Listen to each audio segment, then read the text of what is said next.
Earlier this year, you ventured overseas to compete for Brave Combat Federation. What was the experience like? How were you treated? Were you welcomed with open arms? It was definitely a unique experience. My first time fighting internationally out of the country. Fought in Morocco. It was the first time that there was a big promotion coming to Morocco. So I really didn't know what to expect. And to be honest with you, it didn't go as planned, not only because of the fight, but leading up to the fight, I had a lot of delays in flights, a lot of cancellations, issues that I weren't used to because I've never fought overseas before. My manager told me that stuff like that kind of happens. It just seemed like there was way too many things happening that it was actually rough trying to mentally prepare myself to fight. And thank God I don't walk around at a real heavy weight, because a couple of the Americans I was with, one of them actually missed weight because he didn't have enough time to cut weight. And you know, I thought I was going to be going out there a lot sooner, and apparently that didn't happen, and my flight got canceled, and then it got delayed while we were at the airport, and then our connecting flight in Morocco got canceled. So a 45-minute connecting flight turned into a 5-hour wait at the airport for a ride, just to drive 5 hours to Tangiers. So it was I think about 18 hours worth of travel, and that all happened Tuesday night into Wednesday. And then of course, you know, you have Thursday to get settled in and cut weight, and then early morning Friday weigh-ins. Like I said, thank God I didn't have a lot of weight to cut, but it was very stressful. I actually wanted to cancel the fight after my first 2 flights got canceled and it started getting closer. I just felt there was too many things going wrong at the time that it was going to be hard to mentally and physically be ready, because, you know, I went 3 days without training, and I always train right up until the fight. And then, you know, the jet lag, and just, it was a real mental case being out there and trying to be positive, and it really wasn't, you know.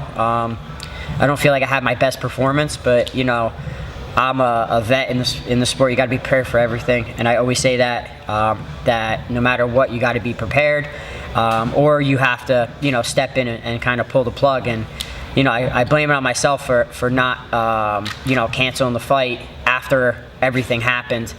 And you know, unfortunately, stuff like that happens, and next time, hopefully, things get straightened out. And if not, you know, I'm either mentally prepared for all the things that can happen, or I end up, you know, telling them, listen, you know, this isn't cool, you know. So you did end up fighting. It was a unanimous decision loss. Mm-hmm. You've been in this fight game for a long time. Yep. What 30 pro fights or so? Yeah. What did you take away from this loss? I mean, you always try to take something away. I don't feel like I had my best performance. And again, I can sit here and say, oh, it was the travel, it was this, it was that. Like I said, I'm always going to be prepared to fight, and I'm going to try to bring the best into the cage. I feel like my opponent had a great game plan. You know, he avoided my ground game. He kind of ran away. I had a good first round. I dropped him, and then the whole rest of the round I was pretty much chasing him around. I think I let myself get a little overly aggressive chasing him. And then the second and third round, there was just some issues, I think, as far as, you know, him not letting me stand up, and the ref not standing us up, where he literally stood over me for almost 2 minutes, just sitting there throwing, you know, BS kicks to my legs, where any other ref would have stood that up, you know, a lot sooner. But it's also, again, I got to show some urgency, you know, going into that. I think it'd be a different fight, you know. Again, I think he had a perfect game plan. He was able to execute it, and I kind of played into it, you know. But I don't think he's better than me. You know, I'd love that rematch. So you know, it is what it is. But can't take anything away from him. He was an ACB champion, very good wrestler. You know, and again, he came in focused on his game plan, and he was able just to execute it just a little bit better. You know. So everyone knows you for your pink hair and your Shorty Rock nickname, but Brave just signed another guy that goes by the name Shorty, Jose Shorty Torres. He was just released from the UFC. He's a former 2-division champion for Titan FC. What do you think about Brave signing him? He's in your division. I had a feeling they would when there was talks of the UFC kind of filtering through their flyweight division, and I think eventually getting rid of it. And I had a feeling that being how vocal he was in his interviews about stuff going on, that he was going to end up getting cut. And honestly, I don't think he had good showings in the UFC. I honestly don't think he was ready. I think they pushed him too soon. You know, he had a couple tough fights in the UFC, but not at top level guys. And coming through the amateur levels through Brave in their like amateur scene, and having their titles, I had a feeling that's where he was going to go. You know, they were going to offer him the most money. They're going to take care of him. They already flew him out to hang out with the crew out there. I believe it was International Fight Week for them out in Bahrain. So he got the red carpet and he got all that stuff. He was actually commentating. So I had a feeling it was just a matter of time getting some stuff sorted out with their contracts.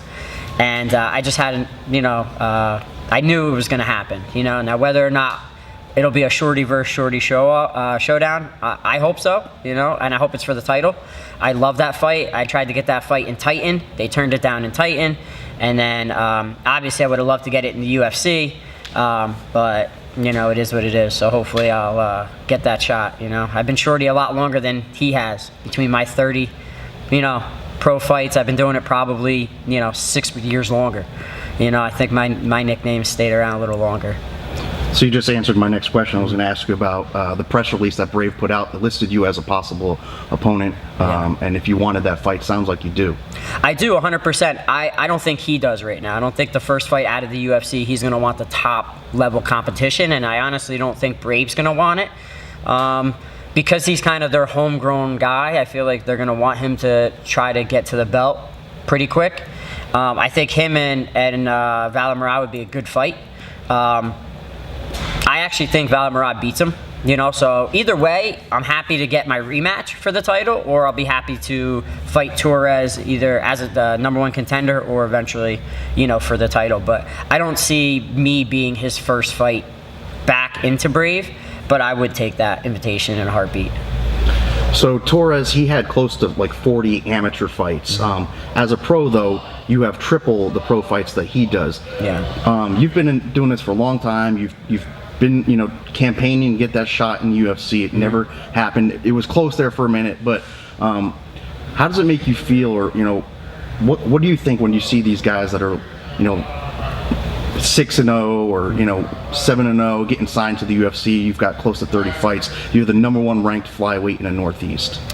I honestly just think it's politics. I think it's about who they know and their manager knowing the matchmaker and opportunity. You know, if your manager has 20 guys in the UFC and you're on the phone with a matchmaker, and all of a sudden they're like, "Hey, we just had somebody fall out. Oh, well, I got so-and-so, he's 5-0 or 6-2 on a 2-fight win streak." It makes their job a little easier. Okay, yeah, we'll take him, you know? I feel like it's more about that and more about who they know. I mean, there's guys that are having 2 or 3 stints in the UFC, you know? And it's like, you lose 3 in a row, you get kicked out, you go and you fight somebody that has like a 500 record. Next thing you know, you're back in the UFC. How does that happen, you know? So I honestly do believe it's about who you know. You know, unfortunately, I don't know if you know, some of the matchmakers in the UFC have an issue with me. I don't think I ever did anything to them. I don't know if they think it's a medical issue, because it seems to keep getting brought up. But I passed all the medical tests I've had to. I fought 7 or 8 times since that whole Wilson thing went down. The UFC doctors sent me to have tests done that the exact test that they wanted, I passed, and I even got clearance from their doctor saying I was good to go. So I mean, I was on you know, a nice fight streak, you know, taking fights on short notice, winning titles, doing whatever it is I had to do, and they just kind of overlooked me, and they just were telling people, listen, we're not interested in them. But they would never give a reason. But yet they would go and get somebody, again, that had 2 stints into the UFC that really didn't do that well. But then they come out in the region, they get fed somebody, and then they're right back in. You know, I mean, it is what it is. You know, I'm gonna fight. whether it's UFC, Brave, you know, I just want to fight. You know, this fight I was supposed to fight in 2 weeks, got canceled. I'm already itching. You know, my last fight was August. The loss, that's even worse. You know, I don't want to sit on a loss. It's like if I could fight the very next day, I'd fight the very next day. You know, I hate sitting on a loss.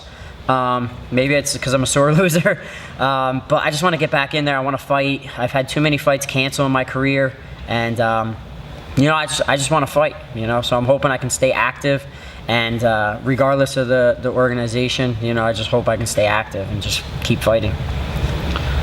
Last two questions. Christmas just a few days away, followed by New Year's immediately after that. Is there anything on Shorty Rock's Christmas list? What are you asking Santa for? And then do you have any New Year's resolutions? Yeah, a fight. That's what I want. I want to fight. I wasn't mind spending Christmas in the desert over in Saudi Arabia, but that's not going to happen. I think my mom got her Christmas present because she didn't want me to go and be away for Christmas. So I think hers kind of took over mine. But no, I mean, just I'm hoping for a healthy and you know, safe holiday and a good start for 2019. Hopefully, a fight in the first month or two, and that's it. You know, just staying healthy right now. You know, that's my main thing, and that's all I want.